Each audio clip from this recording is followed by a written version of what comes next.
ಈ ತರ ತಾಡ್ಪಲ್ ಫೋಲ್ಡ್ ಮಾಡಿರೋದು ಹಿಂಗೆ ಮೇಲಕ್ಕೇನೆ ಒಳ್ಳೆ ಸಿಮೆಂಟ್ ಗಾಡಿಗೆ ಮಾಡ್ತಾರಲ್ಲ ಆ ತರ ಮಾಡಿದೀವಿ ಅಷ್ಟೇ ನೋಡಿ. ಫ್ರಂಟ್ ಇಂದ ಈ ತರ ಕಾಣುತ್ತೆ. ನನ್ಗೆ ಅನ್ಲೋಡಿಂಗ್ ಪಾಯಿಂಟ್ ಹೇಳಿದ್ದು ಶಿರಾಯಿಂದ ಒಂದು 7 ಕಿಲೋಮೀಟರ್ ಅಂತ. ಇಲ್ಲಿಗೆ ಬಂದ್ಮೇಲೆ ಹೇಳ್ತಾರೆ ಶಿರಾಯಿಂದ 35 ಕಿಲೋಮೀಟರ್ ದೂರ ಐತೆ ಅಂತ. 7 ಕಿಲೋಮೀಟರ್ ಹತ್ರ ರೈಟ್ ತಗೋಬೇಕಂತ ಹೇಳಿದ್ ನೀವು ಕನ್ಫ್ಯೂಸ್ ಮಾಡ್ಕೊಂಡಿದ್ರೆ 7 ಕಿಲೋಮೀಟರ್ ಅಂತ ಇವಾಗ ಇಲ್ಲಿ ಕತೆ ಹೇಳ್ತಾರೆ. ಮತ್ತೆ ಈ ಮಿರರ್ ನೋಡಿ ಎಷ್ಟು ಮಿಸ್ಸಲ್ಲಿ ಪಾಸ್ ಆಗ್ತಾ ಇದೆ. ತುಂಬಾ ಕಷ್ಟ ಇದೆ ಇಂಥ ರೋಡ್ಗಳಿಗೆ ಬಂದಾಗ. ನೋಡಿ ಟಚ್ ಆಗೇ ಹೋಯ್ತು.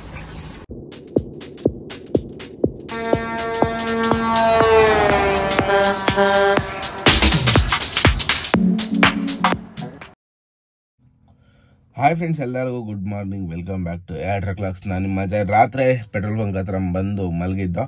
ಬೆಳಗ್ಗೆ ಇಲ್ಲೇ ನಿಟ್ಟೂರ್ ಹತ್ರ ಖಾಲಿ ಮಾಡ್ಬೇಕಂತ ಹೇಳಿದೆ. ನಿಟ್ಟೂರ್ ಹತ್ರನೇ ಇದೀನಿ. ಇವಾಗ ಇಲ್ಲಿಂದ ಸ್ವಲ್ಪ ದೂರ ಹೋಗಿ ಗಾಡಿ ಖಾಲಿ ಮಾಡ್ಬೇಕು. ಅವ್ರು ಬೆಳಗ್ಗೆ ಒಂದು 6 ಗಂಟೆಗೆ ಫೋನ್ ಮಾಡಿ ಅಂದಿದ್ರು. ಹಂಗಾಗಿ ಇಲ್ಲಿ ಪೆಟ್ರೋಲ್ ಬಂಕ್ ಅಲ್ಲಿ ಹೇಳಿ ಮಲಗಿದ್ದೆ 6 ಗಂಟೆಗೆ ಎಬ್ಬರಿಸಿ ಅಂತ. ಬಟ್ 6 ಗಂಟೆಗೆ ಎಬ್ಬರಿಸಿದ್ರು ನನಗೆ ಎದ್ದಾಳಕ್ಕಾಗಲಿಲ್ಲ. 6:15 ಎದ್ದು ಫ್ರೆಶ್ ಆಗಿ ಬಂದಿದ್ದಾಯ್ತು. ಇವಾಗ ಇಲ್ಲಿಂದ ಅನ್ಲೋಡಿಂಗ್ ಪಾಯಿಂಟ್ ಹೋಗ್ಬೇಕು. ಒಂದು 6-7 ಕಿಲೋಮೀಟರ್ ಐತೆ. ಹೋಗಿ 7 ಟನ್ ಇಳಿಸೋದೈತೆ. ಇಲ್ಲ 10 ಟನ್ ಐತೆ ಗಾಡಿ ಮೆಟೀರಿಯಲ್. ಇನ್ನು 3 ಟನ್ ಸಿರಾಗ್ ತಗೊಂಡೋಗಿ ಇಳಿಸ್ಬೇಕು. ಸಿರಾಗ್ ಖಾಲಿ ಮಾಡಿ ಹಂಗೆ ಊರ್ ಕಡೆ ಹೋಗ್ಬಿಡೋದು. ಆ ತರ ಪ್ಲಾನಿಂಗ್ ಮಾಡಿದೀನಿ. ನೋಡೋಣ ಬನ್ನಿ. ಫಸ್ಟ್ ಇಲ್ಲಿಂದ ಬಿಡೋಣ. ಇದೇ ಪೆಟ್ರೋಲ್ ಬಂಕ್ ಅಲ್ಲೇ ರಾತ್ರಿ ಸ್ಟೇ ಆಗಿದ್ದು. ಗಾಡಿ ನಿಲ್ಸಿ ಮಲಗಿದ್ದು. ಏನ್ ಸಮಸ್ಯೆ ಇಲ್ಲ. ಇದೆ ಇವೆ ಇಲ್ಲೇ ರೋಡ್ ಸೈಡ್ ಆಗಿ ಪೆಟ್ರೋಲ್ ಬಂಕ್ 24 ಅವರ್ಸ್ ಓಪನ್ ಇರ್ತದೆ. ಹಂಗಾಗಿ ಏನ್ ಸಮಸ್ಯೆ ಇಲ್ಲ. ಇಲ್ಲೇ ಒಂದು ಟೀ ಹೊಡ್ಕೊಂಡು ಹೋಗ್ಬಿಡೋದು ಬನ್ನಿ. ಇಲ್ಲಿಂದ ಒಂದು 3 ಕಿಲೋಮೀಟರ್ ಹೋಗ್ಬೇಕಷ್ಟೇ. ಹಂಗಾಗಿ ಮತ್ತೆ ಅಲ್ಲೋದ್ರೆ ಏನು ಸಿಗಲ್ಲ ಅನ್ಸುತ್ತೆ. ಇಲ್ಲೇ ಒಂದು ಟೀ ಅಂಗಡಿ ಐತೆ. ಇಲ್ಲಿ ಹಾಕೊಂಡು ಟೀ ಹೋಗೋಣ. ಅನ್ಲೋಡಿಂಗ್ ಪಾಯಿಂಟ್ ಹತ್ರ ಬಂದು ತಾಡ್ಪಲ್ ಎಲ್ಲ ಬಿಚ್ಚಿದಾಯ್ತು. ಫುಲ್ ಬಿಚ್ಚಿಲ್ಲ, ಹಿಂಗೆ ಮುಂದಕ್ಕೆ ಫೋಲ್ಡ್ ಮಾಡಿದ್ದೀನಿ. ಹಂಗೆ ಇವಾಗ ನೆಕ್ಸ್ಟ್ ಲೋಡ್ ಬಂದೆ ಹಂಗೆ ಹಿಂದಕ್ಕೆ ಹಾಕ್ಕೊಂಡ್ಬಿಡ್ಬೋದು ಬೇಗ. ಹಂಗಾಗಿ ಹಿರಿಯೂರಿಂದ ಇವತ್ತೊಂದು ಲೋಡ್ ಕೂಡ ಐತೆ. ನೋಡೋಣ ಅದನ್ನೇನು ಮಾಡಿದ್ರೆ ಹಿಂಗೆ ತಾಡ್ಪಲ್ ಎಳಿಯಕ್ಕೆ ಬರುತ್ತೆ ಬೇಗ. ಈ ಹಿಂದೆ ಇರೋದು ಏನಾಯ್ತು ಫುಲ್ಲು ಕೆಳಗೆ ಇಲ್ಲೇ ಇಳಿಸ್ಬೇಕು. ಅಣ್ಣ ಒಬ್ಬರೇ ಇಳಿಸ್ತವ್ರೆ ನೋಡ್ರಿ. ಕೆಳಗೆ ಜಗ್ ಬಿಸಾಕ್ತವ್ರೆ. ಇನ್ನೊಬ್ರು ಬರ್ತೀವಿ ಅಂತ ಹೇಳಿದ್ರಂತ ಕೈ ಕೊಟ್ಬಿಟ್ಟವ್ರೆ. ಹಂಗಾಗಿ ಒಬ್ಬರೇ ಇಳಿಸ್ತವ್ರೆ. ಎಷ್ಟೊತ್ತಾಗುತ್ತೇನೋ ಗೊತ್ತಿಲ್ಲ ಇಳಿಸೋದು. ನೋಡೋಣ ಬನ್ನಿ. ಇವಾಗ ಗಾಡೀಲಿ ಕುತ್ಕೊಂಡು ಸ್ವಲ್ಪ ಹೊತ್ತು ವೆಯ್ಟ್ ಮಾಡೋಣ. ನೋಡಿ ಈ ಥರ ತಾಡ್ಪಲ್ ಫೋಲ್ಡ್ ಮಾಡಿರೋದು ಹಿಂಗೆ ಮೇಲಕ್ಕೇನೆ ಒಳ್ಳೆ ಸಿಮೆಂಟ್ ಗಾಡಿಗೆ ಮಾಡ್ತಾರಲ್ಲ ಆ ಥರ ಮಾಡಿದ್ದೀವಿ ಅಷ್ಟೇ ನೋಡಿ. ಫ್ರಂಟಿಂದ ಈ ಥರ ಕಾಣುತ್ತೆ. ಗಾಡಿ ಫುಲ್ಲು ಖಾಲಿ ಮಾಡಿದಾಯ್ತು. ಇಲ್ಲೇ ಒಳಗಡೆ ಖಾಲಿ ಮಾಡ್ಕೊಂಡ್ರು. ಇವಾಗ ಇಲ್ಲಿಂದ ಹೊರಡ್ತಾ ಇದ್ದೀನಿ. ರಿಸಿಡ್ ಎಲ್ಲ ಇಸ್ಕೊಂಡು ಇಲ್ಲಿಂದ ಬುಕ್ಕಾಪಟ್ನ ಹೋಗಿ ಬುಕ್ಕಾಪಟ್ನದಿಂದ ಶಿರಾ ಹೋಗ್ಬೇಕಂತ. ಯಾವುದೋ ಶಾರ್ಟ್ ಕಟ್ ರೋಡ್ ಹೇಳಿದ್ರು. 15 ಕಿಲೋಮೀಟರ್ ಕಮ್ಮಿ ಆಗುತ್ತೆ ಹಿಂಗೆ ಹೋಗಿ ಅಂತ. ಮತ್ತೆ ನಾನು ನಿಟ್ಟೂರ್ಗೆ ಹೋಗಿ ಬರಬೇಕು ಅಂದರೆ ದೂರ ಹೋಗುತ್ತೆ. ಆಕ್ಚುಲಿ ಶಿರಾದಲ್ಲ ಖಾಲಿ ಆಗೋದು. ಶಿರಾ ಬಿಟ್ಟು ತಾವರೆಕೆರೆ ಬಿಟ್ಟು ಮುಂದೆ ಹೋಗ್ಬೇಕು. ಅದೇ ಹಿರಿಯೂರ್ಗೆ ಹೋಗೋ ರೋಡಲ್ಲೇ. ಹಂಗಾಗಿ ಬುಕ್ಕಾಪಟ್ನೆಯಿಂದ ಡೈರೆಕ್ಟ್ ತಾವರೆಕೆರೆಗೆ ಒಂದು ರೋಡ್ ಐತೆ. ಹಂಗೆ ಹೋಗ್ಬಿಡೋಣ ಅಂತ.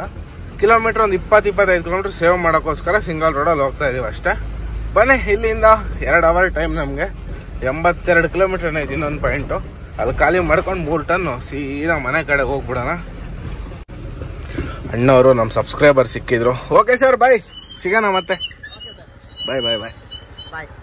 ದಯಾನಂದ ಅಣ್ಣ ಅಂತ ಇವಾಗ ಸಿಕ್ಕಿರಿಲ್ಲ. ಇದೇ ರೋಡಲ್ಲಿ 3 ಜನ ನಮ್ಮ ಸಬ್ಸ್ಕ್ರೈಬರ್ ಸಿಕ್ಕಿದ್ರು. ಇವ್ರು 3ನೇ ಅವ್ರು. ಇದೇ ರೋಡಲ್ಲಿ 10 ಕಿಲೋಮೀಟರ್ ಬಂದಿಲ್ಲ ನಾನು. ಇಂಥ ಚಿಕ್ಕ ಹಳ್ಳಿ ರೋಡಲ್ಲಿ. ಕರ್ನಾಟಕದಲ್ಲಿ ಬಂದ್ವಿ ಅಂದ್ರೆ ನಾವು ಸುಮಾರು ಜನ ಸಿಗ್ತಾನೆ ಇರ್ತಾರೆ ಎಲ್ಲ ಕಡೆನೂ. ರೋಡ್ ಸರಿ ಇಲ್ಲ ಇದು.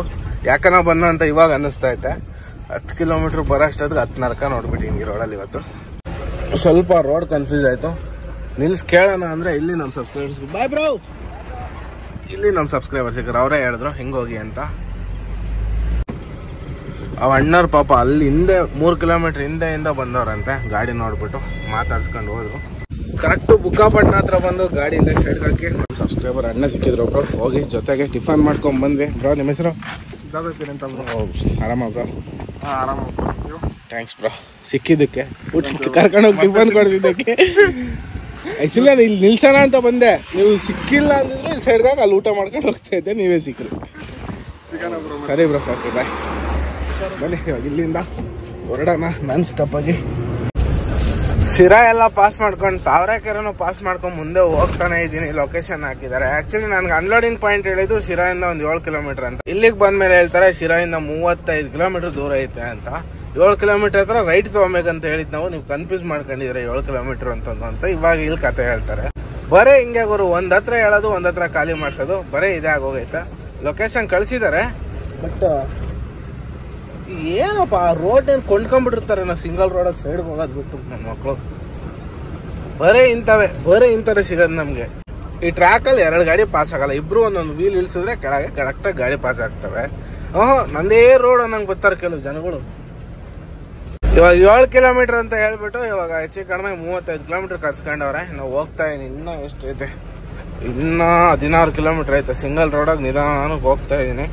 ಗಾಡಿ ಫ್ರಂಟ್ ಲೋಡ್ ಇರೋದಕ್ಕೆ ಎತ್ತೆ ತೊಡಿತಾ ಇದೆ. ಬ್ಯಾಕು ಸಿಕ್ಕಾಪಟ್ಟ ಮೈಕಾಯಿ ನಾವು ಇಂಥ ಲೋಡ್ಗಳು ಗಾಡಿ ಓಡಿಸೋಕೆ. ಸುಮಾರು ಸಾರಿ ಈ ತರ ಆಗ್ತಿರುತ್ತೆ. ಗೂಗಲ್ ಮ್ಯಾಪ್ ನಂಬ್ಕೊಂಡು ಬಂದು ಹಿಂಗೆ ಇವತ್ತು ಹಿಂಗೆ ಆಗೋಯ್ತು. ಗೂಗಲ್ ಮ್ಯಾಪ್ ಹಾಕೊಂಡ್ ಬಂದಿರೋದಕ್ಕೆ ಈ ರೋಡಿಗೆ ಕರ್ಕೊಂಬಂದು ಬಿಟ್ಟೈತೆ. ಈ ರೋಡಲ್ಲಿ ನೋಡಿ ಯಾವ ಸ್ಪೀಡಾಗಿ ಹೋಗ್ತಾ ಇತ್ತು ಗಾಡಿನೇ ಹೋಗ್ತಾ ಇಲ್ಲ. ನನಗಂತೂ ಕುತ್ಕೊಂಡು ಸೊಂಟನೇ ನೋವು ಬಂದೈತೆ. ಡೆಲ್ಲಿಗೆ ಹೋಗಿ ಬಂದ್ರು ಬೇಜಾರಾಗ್ಲಿಲ್ಲ ಗುರು. ಗುಬ್ಬಿಯಿಂದ ಇಲ್ಲಿಗೆ ಬರೋ ಅಷ್ಟೊತ್ತಿಗೆ ಸೊಂಟ ಎಲ್ಲ ನೋವು ಬಂದ್ಬಿಟ್ಟೈತೆ. ಹಂಗಾಗಿ ಹೋಗ್ಬಿಟ್ಟೈತೆ. ಏನ್ ಮಾಡ್ತೀರಾ, ಲೋಕಲ್ ಅಂದ್ರೆ ಇಷ್ಟೇ. ಯಾವ್ದೋ ಇದು ಲೋಡ್ ಗೊತ್ತಾಗ್ತಾ ಇಲ್ಲ. ಇಂಥ ರೋಡಾಗ ಬಾ ಅಂತ ಇವಾಗ ಒಳಗಡೆ ಹೋಗ್ಬೇಕಂತ ಫೋನ್ ಎತ್ತಿ ಇವಾಗ ಮಾತಾಡಿದ್ರು ಪಾರ್ಟಿ.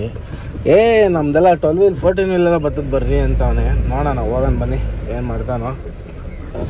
ಗಾಡಿ ಹೋಗುತ್ತಾ ಇಲ್ಲ ಅನ್ನೋದೇ ಡೌಟ್ ಐತೆ ನನಗೆ. ಬಟ್ ಸ್ವಲ್ಪ ದೂರ ಹೋಗಿ ನೋಡೋಣ. ಸೀಮೆ ಜಾಲಿ ಇತ್ತು ಅಂದರೆ ಸೀದಾ ರಿವರ್ಸೇ ಬರ್ತೀನಿ ಗುರು. ದೇವ್ರಣ್ಣಗೆ ಹೋಗಲ್ಲ. ಗಾಡಿ ಎಲ್ಲ ಸ್ಕ್ರ್ಯಾಚಸ್ ಆಗೋಗ್ಬಿಡ್ತೈತೆ ಕ್ಯಾಬಿನ್ನು. ಇಲ್ಲಿಗೂ ಗುಂಡಿಗಳೆಲ್ಲ ಬಿದ್ದಾವೆ. ಇಲ್ಲೇ ಸ್ವಲ್ಪ ದೂರ ಅನಿಸ್ತಾ ಇಲ್ಲ. ಚೆನ್ನಾಗೈತೆ ರೋಡೇನೋ. ಇಲ್ಲ ಚೆನ್ನಾಗೈತೆ ರೋಡ್. ಬನ್ನಿ ನಾವು ಹೋಗೋಣ. ಹಿಂಗಿದ್ರೆ ಹೋಗ್ಬೋದು. ಥರ ಗುಂಡಿಗಳಿದ್ರೆ ಸಮಸ್ಯೆ. ಮತ್ತು ಸೀಮೆ ಜಾಲಿ ಆ ಕಡೆ ಈ ಕಡೆ ದೊಡ್ಡದಾಗ್ಬಿಟ್ಟಿದ್ರೆ ಕಷ್ಟ. ಹಿಂಗಿದ್ರೆ ಏನು ಸಮಸ್ಯೆ ಇಲ್ಲ, ಹೋಗ್ಬೋದು. ಅಲ್ಲಿ ಬ್ಲೂ ಕಲರ್ ಶೆಡ್ ಕಾಣ್ತಾ ಇತ್ತಲ್ಲ, ಅಲ್ಲೇ ಖಾಲಿ ಆಗೋದು. ಹೋಗೋಣ ಬನ್ನಿ ಅಲ್ಲಿಗೆ. ಈ ಥರ ರೋಡಲ್ಲಿ ಕರ್ಕೊಂಬಂದಿದ್ದಾರೆ ಅನ್ಲೋಡಿಂಗ್ ಪಾಯಿಂಟ್ಗೆ. ರೈಟ್ಗಳಿದ್ರೆ ನೋಡಿ ಗಾಡಿ ಕುತ್ಕೊಂತ ಐತೆ. ಗಾಡಿ ಸಿಕ್ಕಂತ ಐತೆ. ಇದೆಲ್ಲ ಮೆತ್ತಗೈತೆ. ಇಲ್ಲಿ ರೋಡ್ ಮಾತ್ರ ಚೆನ್ನಾಗೈತೆ ಗಟ್ಟಿಯಾಗಿ. ಇಲ್ಲಿ ನೋಡಿದ್ರೆ ವೈರ್ ನೋಡಿ, ವೈರ್ ಅಡ್ಡ ಐತೆ. ಮೇಲೆ ಟಚ್ ಆಗ್ತದೆ ಇದು. ಹಂಗಾಗಿ ಇದನ್ನ ಮೇಲೆ ಎತ್ಕೊಬೇಕು. ಎತ್ಕೊಂಡ್ರೆ ಮಾತ್ರ ಗಾಡಿ ಹೋಗಕ್ಕೆ ಸಾಧ್ಯ.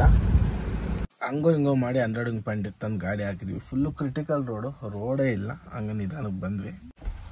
ಇಲ್ಲಿ ಸಮಸ್ಯೆ ಏನಂದರೆ ಪಾರ್ಟಿ ಏನು ಹೇಳಿದ್ರು ಸ್ವಲ್ಪ ಹೆಲ್ಪ್ ಮಾಡಿ, ನಮ್ಮವ್ರೊಬ್ಬರೇ ಇರ್ತಾರೆ ಇಳಿಸ್ಕೊಳಕ್ಕಾಗಲ್ಲ ಅಂದು. ಆಯ್ತು ಬಿಡು, ಹೆಂಗೆ ಅಪ್ಪಾಚಿಲ್ಲ ಅಲ್ವಾ, ಹೆಲ್ಪ್ ಮಾಡಿದ್ರೆ ಆಯಿತು ಅಂತ ನಾನು ಸರಿ ಅಂದೆ. ಬಟ್ ಇಲ್ಲಿಗೆ ಬರಬೇಕಾದ್ರೆ ರೋಡ್ ಕನ್ಫ್ಯೂಸ್ ಆಗೋಯ್ತು. 2-3 ಸರಿ ಫೋನ್ ಹಾಕಿದೆ. ಬಟ್ ರೋಡ್ ಸರಿ ಇಲ್ಲ, ಬರೀ ಮಣ್ಣಿನ ರೋಡೇ ಸಿಗ್ತಾಯಿದೆ. ಹಂಗಾಗಿ ಫೋನ್ ಮಾಡಿಸೋ ತಲೆ ತಿಂದು ಅವರು ಹಂಗೆ ಹಿಂಗೆ ಅಂದರು. ಆಯಿತು ಕೊಡ್ತೀನಿ ಕೈ ಅಂತ ಇಲ್ಲಿಗೆ ಬಂದು, ಇಲ್ಲ ಅಣ್ಣ ನನಗೆ ಹುಷಾರಿಲ್ಲ, ಎತ್ತಕ್ಕಾಗಲ್ಲ, ಚೀಲ ಸುಸ್ತಾಗ್ಬಿಟ್ಟಿದ್ದೀನಿ, ಡೆಲ್ಲಿಗೆ ಹೋಗಿ ಬಂದು ಅನ್ಲೋಡ್ ಮಾಡಲ್ಲ ನಾನು, ನೀವೇ ಮಾಡ್ಕೊಳ್ಳಿ ಅಂದೆ. ಇವಾಗ ಮತ್ತೆ ಪಾರ್ಟಿಗೆ ತಲೆ ಕುಳ ಬಿಟ್ಟಂಗೆ ಆಗುತ್ತೆ.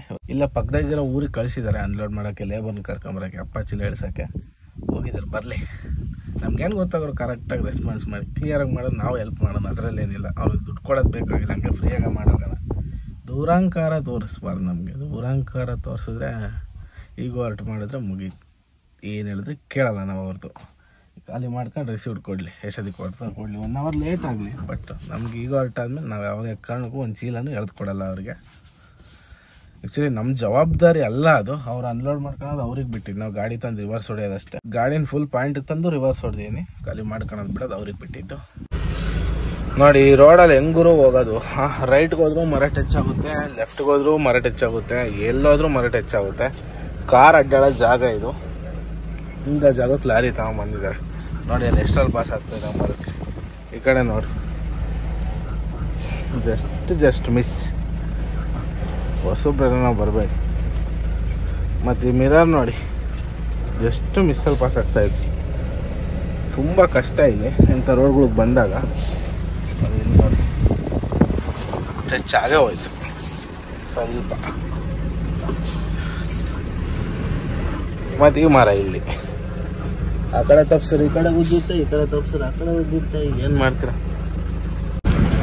ಕರೆಕ್ಟಾಗಿ ಸತತವಾಗಿ 1 ತಿಂಗಳಾದ್ಮೇಲೆ ಮನೆಗೆ ಹೋಗ್ತಾ ಇರೋದು. ಅಂದರೆ ಹೋಗ್ತಾ ಇದ್ವೋ, ಬಟ್ ರೆಸ್ಟ್ಗೆ ಅಂತ ಮನೆಗೆ ಹೋಗ್ತಾ ಇರೋದು 1 ತಿಂಗಳಾದ್ಮೇಲೆ. 1 ತಿಂಗಳಿಂದ ರೆಸ್ಟ್ ತಗೊಳಕ್ಕೆ ಮನೆಗೆ ಹೋಗಿರಲ್ಲ, ಇವತ್ತು ಹೋಗ್ತಾ ಇರೋದು. ನೋಡಿ ನಮ್ಮ ದುರ್ಗ ಎಷ್ಟು ಸಾರಿ ವ್ಯೂ ನೋಡಿದ್ರು ಬೇಜಾರಾಗಲ್ಲ. ಕೋಟೆ ನಾಡು ಚಿತ್ರದುರ್ಗ ನೋಡಿ. ಇಲ್ಲಿಂದ ಲೆಫ್ಟ್ ತಗೊಂಡು ಹೋಗ್ಬೇಕು. ಇಲ್ಲಿಂದ ಒಂದು 3 ಕಿಲೋಮೀಟರ್ ನಮ್ಮೂರು. ಹೋಗಿ ಗಾಡಿ ಹಾಕಿ ಪೆಟ್ರೋಲ್ ಪಂಪಲ್ಲಿ ಸೀದಾ ಮನೆಗೆ ಹೋಗೋಣ.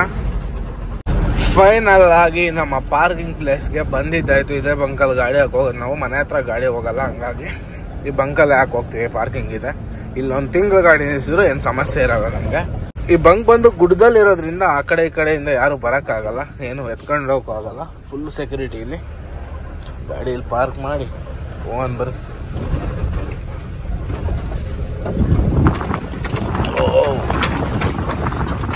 ಸ್ಟೇರಿಂಗ್ ಸ್ವಲ್ಪ ಯಾಕೋ ಮತ್ತೆ ಟೈಟ್ ಆಗೈತೆ, ತೋರಿಸ್ಬೇಕು ಒಂದ್ಸರಿ. ಓಕೆ, ಗಾಡಿ ಇವಾಗ ಇಲ್ಲಿ ಹಾಕ್ಬಿಟ್ಟು ಮನೆಗೆ ಹೋಗೋದು. ಓಕೆ, ವ್ಲಾಗ್ ನಿಲ್ಗೆ ಮುಗಿಸೋಣ. ವೀಡಿಯೋ ಇಷ್ಟ ಆದರೆ ಲೈಕ್ ಮಾಡಿ, ಶೇರ್ ಮಾಡಿ, ಕಮೆಂಟ್ ಮಾಡಿ. ಯಾರು ಚಾನಲ್ ಹೊಸದಾಗಿ ನೋಡ್ತಾ ಇದ್ದೀರೋ ದಯವಿಟ್ಟು ಸಬ್ಸ್ಕ್ರೈಬ್ ಮಾಡ್ಕೊಂಡು ಸಪೋರ್ಟ್ ಮಾಡ್ತಾ ಇರಿ. ಓಕೆ, ಎಲ್ರಿಗೂ ಬಾಯ್. ಮತ್ತೆ ನೆಕ್ಸ್ಟ್ ವ್ಲಾಗಲ್ಲಿ ಸಿಗೋಣ. ಅಲ್ಲಿವರೆಗೂ ಟೇಕ್ ಕೇರ್, ಟಾಟಾ, ಬಾಯ್ ಬಾಯ್.